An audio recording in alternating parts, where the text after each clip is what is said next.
J'ai fermé les yeux et j'enfouis ma tête dans l'eau. Mes cheveux flottaient à la surface, me remerciant de les avoir libérés. Ils se laissaient porter et leur repos était bien médité. Quant à mes oreilles, curieuses, elles essayaient de percevoir les grondements des vagues de la plage de Courcelles à l'île de Marie-Galante. Mes pieds, qui ne recevaient que très peu d'affection, se laissaient séduire par les baisers des petits poissons, aussi blancs qu'invisibles au-dessus du sable. Le courant frais venait rafraîchir mon corps de temps en temps, et dans mes pensées, je laissais des images défiler. J'imaginais qu'un vol de malfini rasait l'eau. Leur pêche semblait bonne, il était bientôt 17h30.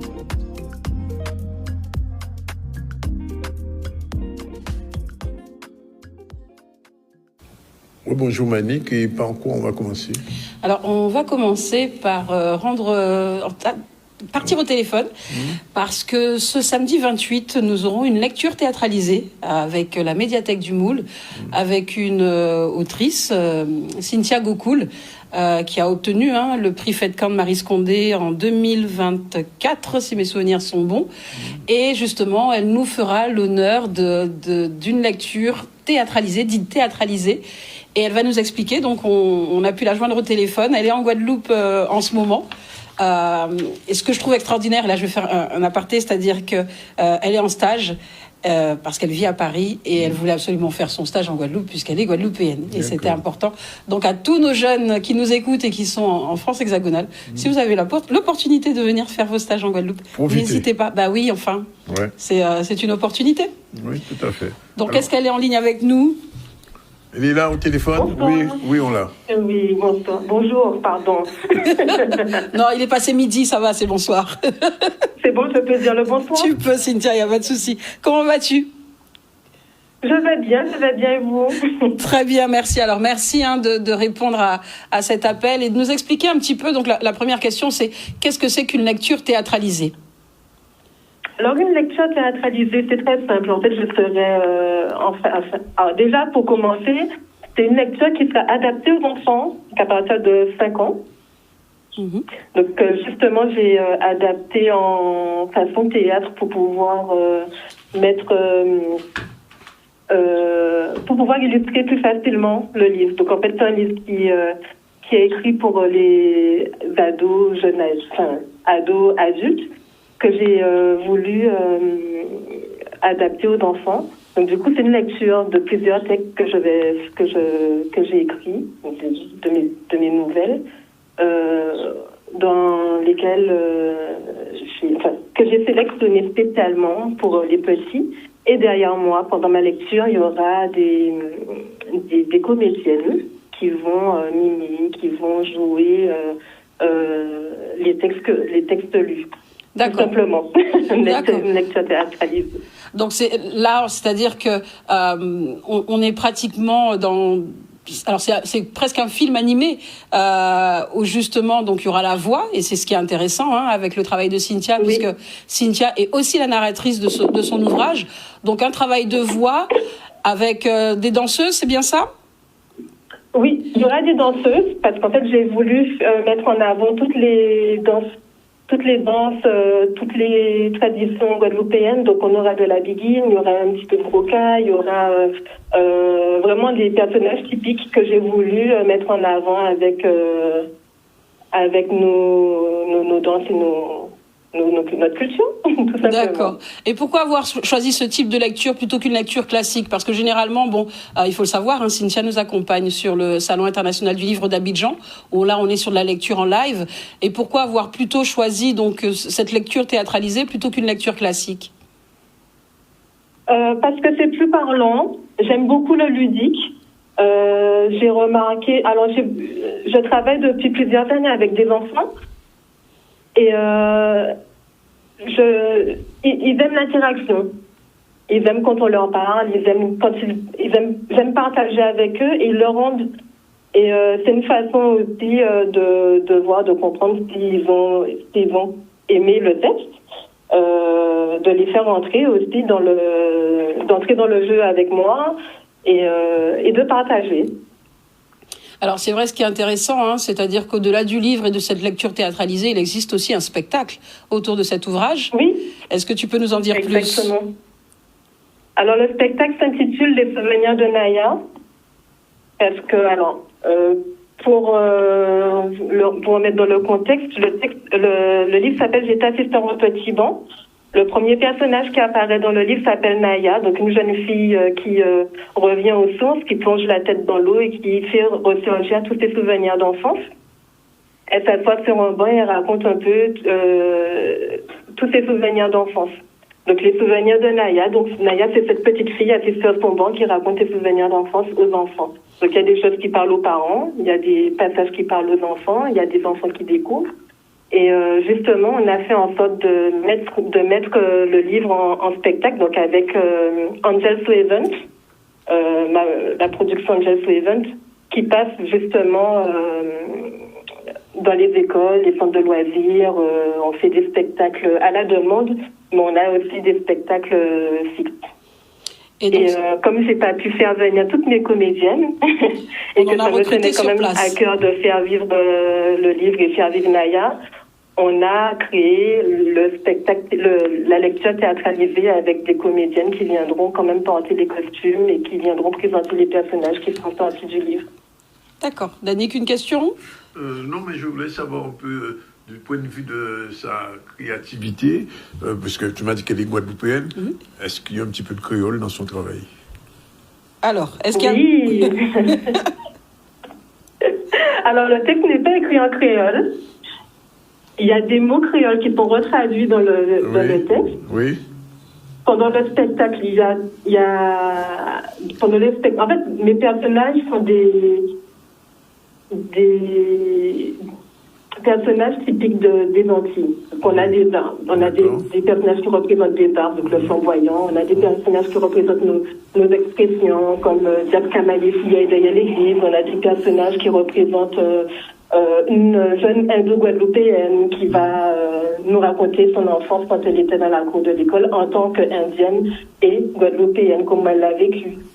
Donc on touche un peu à plusieurs pans de la culture guadeloupéenne, caribéenne, on va dire. Mais c'est bien parce que souvent il y a des Guadeloupéens ou des Guadeloupéennes qui sont expatriés et puis qui perdent un petit peu le sens de la Guadeloupe. Mais je vois que Cynthia, elle l'a gardé. Cynthia l'a gardé, oui. C'est-à-dire que la créolité n'est pas dans les mots, mais vraiment dans le vivre. Dans le vivre. Ses souvenirs d'enfance, à l'école, et puis cette fameuse expression. J'étais assise sur un petit banc, donc elle est assise devant la boutique de sa grand-mère, et puis elle regarde ce qui se passe dans la rue pendant la Toussaint, etc. Donc elle nous fait voyager à travers cet ouvrage tout ce qui rythme notre Guadeloupe pendant l'année. D'accord. Et ça, c'est extraordinaire. Oui, effectivement. Et ça me tenait à cœur justement de faire ce spectacle parce que justement en métropole on n'a pas en hexagone. Un hexagone. On a remarqué justement avec ma productrice qu'on n'avait pas de spectacle qui nous représentait et on a après avoir fait plusieurs salons, on a eu plusieurs parents qui nous disaient on cherche d'autres outils pour pouvoir apprendre notre culture aux enfants. Oui. Et mis à part les livres, parce qu'on a maintenant beaucoup d'auteurs qui font passer la culture dans leurs livres, qui en parlent et c'est très bien, bravo à eux. Mais on a plusieurs parents justement qui nous disaient mais c'est bien le spectacle parce qu'on n'en voyait pas. D'accord.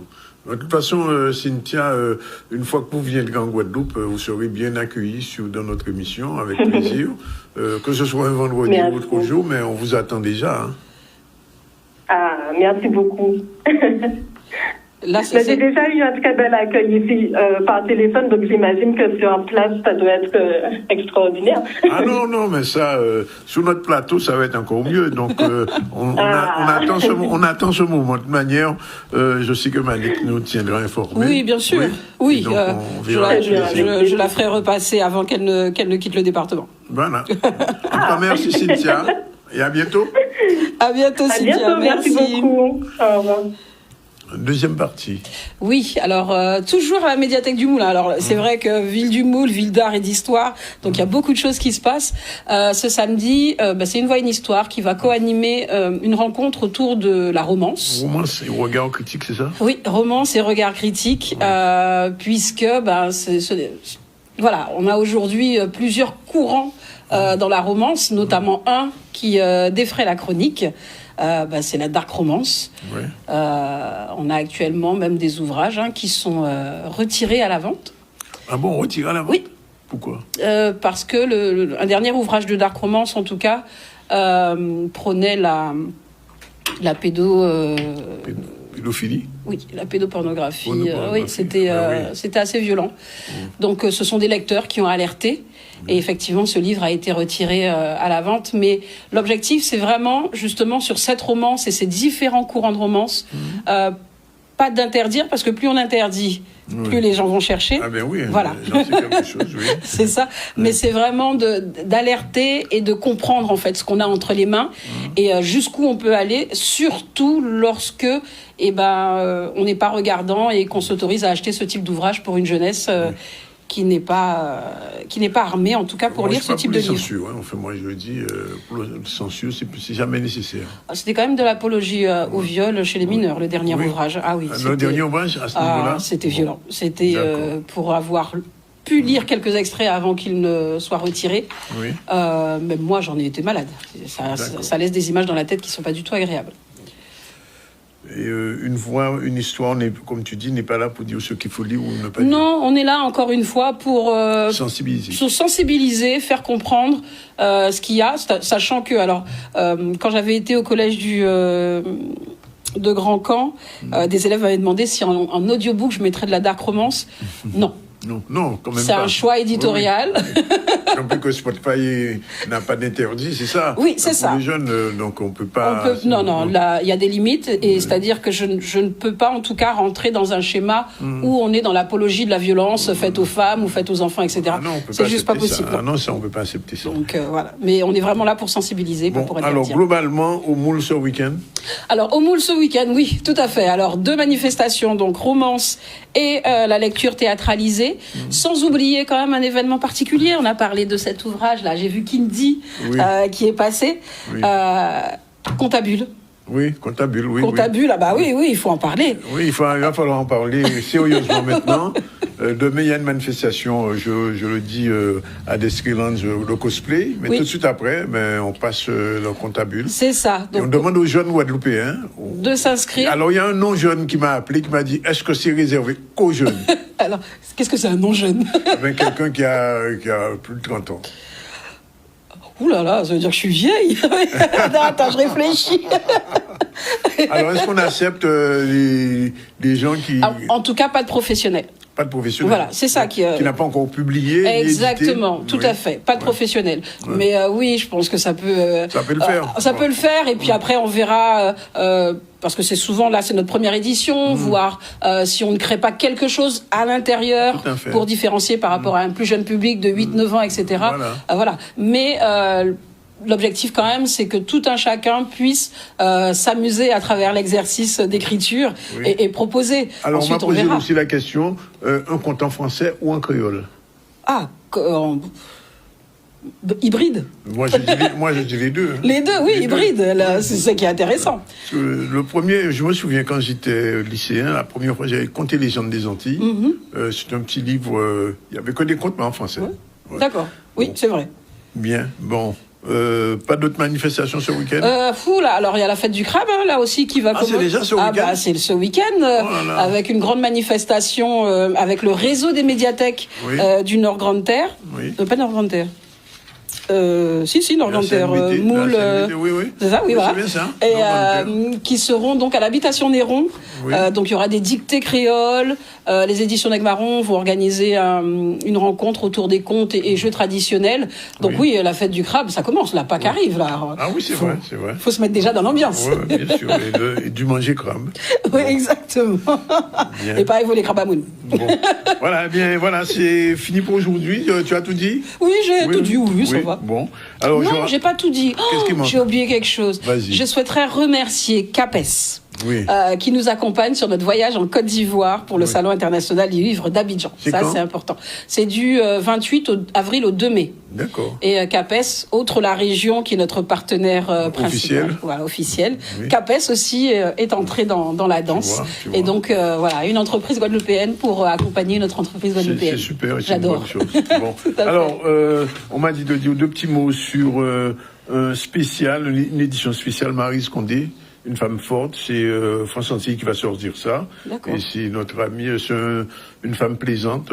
C'est un bouquin, c'est une édition qui sortira la semaine prochaine, le 1er avril, c'est pas un poisson, au prix public de 2,80 €. Maryse Condé, une femme forte, une femme puissante, spéciale France Antille. Voilà, on nous a tout dit, qu'on vous a rappelé qu'on a reçu ce matin, comme d'habitude, tous nos amis journalistes France Antille, Nathalie Dinan, qui a co-présenté avec moi, Jean-Claude Rode du Progrès Social, Nouvelle Semaine, Jacques Dancal, aussi on a reçu Eddy Planté, aussi Olivier Lancien et Marie-France Goujon. Ensemble, on a fait un petit tour sur l'actualité de la Guadeloupe. On a revu un petit peu sur les élections municipales et la puissance aujourd'hui du GIECR et les questions qui se posent par rapport à un certain nombre d'élus RN qui se trouvent sur deux listes, une liste à Goyave et une liste à Capesterre.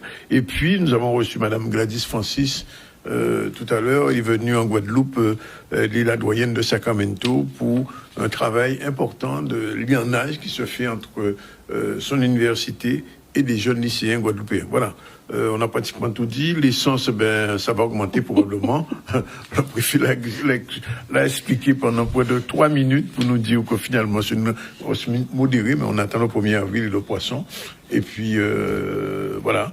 On a tout fini. Oui. On se retrouve lundi dans le ZCL, comme d'habitude. Ciao, bye bye, bon week-end. Si vous pas prendre la route. Pas prendre la goutte. Pas prendre la route. Oui, c'est tous les vendredis, nous oui, ça. C'est important. Et c'est important pour pas n'y accident si maintenant.